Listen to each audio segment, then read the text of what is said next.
यह एक ऐसा सैंडविच है जिसके अंदर कांच भरा हुआ है। बूढ़ा आदमी बिना कुछ सोचे उसे उठाता है और एक कौर खा लेता है। चाहे उसके मुंह से खून निकल आए, उसे जरा भी परवाह नहीं होती।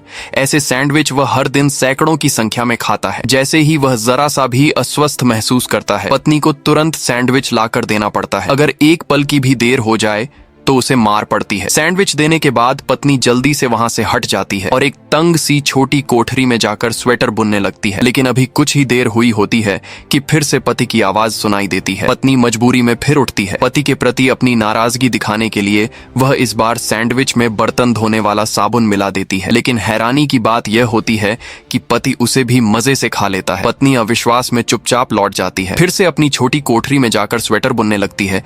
लेकिन थोड़ी ही देर में वही जानी पहचानी आवाज फिर सुनाई देती है। गुस्से में पत्नी स्वेटर नीचे रखती है और दोबारा रसोई में जाकर सैंडविच बनाने लगती है। इस बार वह कुछ ज्यादा तेज चीज डालने का फैसला करती है। क्या आप अंदाजा लगा सकते हैं कि वह क्या है? कमेंट में जरूर बताइए। लेकिन इस बार भी पति और ज्यादा चाव से खाने लगता है। पत्नी पूरी तरह सन्न रह जाती है। अब उसका मन बिल्कुल शांत नहीं रहता।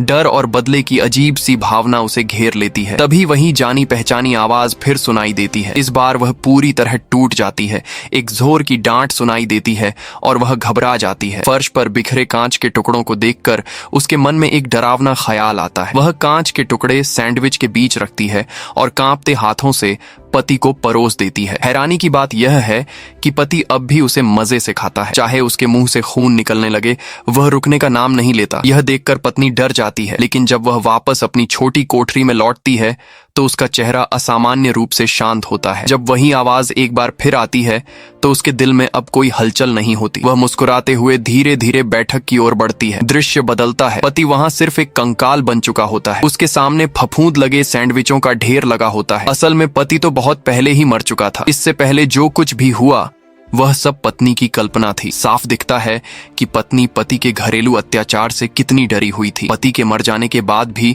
उसके द्वारा दिया गया डर और मानसिक घाव हमेशा के लिए रह गया। तो सवाल यह है, क्या आप जानते हैं बूढ़ा आदमी